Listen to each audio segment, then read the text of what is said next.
C'est un moment unique et un grand bonheur. Mais avoir un enfant ne fait plus rêver.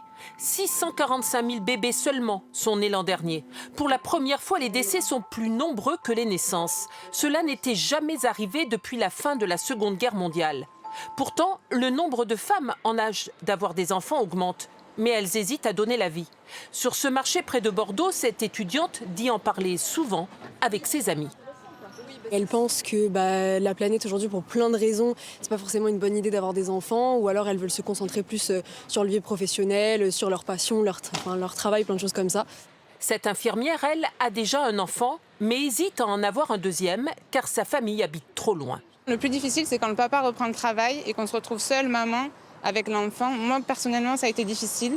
Selon ce maraîcher, ses clients redoutent un monde trop violent. Les situations de guerre qui sont à nos portes et qui inquiètent effectivement. Après-guerre, la France se repeuplait. C'est le baby-boom. 862 000 naissances en 1950, c'est un tiers de plus qu'aujourd'hui. Les maternités étaient pleines, les familles souvent nombreuses. Aujourd'hui, la famille de monsieur et madame Foignot, avec leurs 2 derniers nés, compte 15 enfants, dont 12 jumeaux.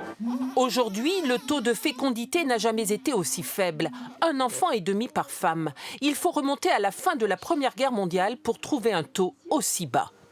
Il y a 50 ans, les femmes qui accouchaient avaient 26 ans et demi en moyenne.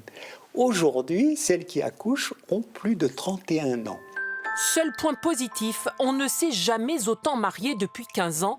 Peut-être une bonne nouvelle pour la natalité.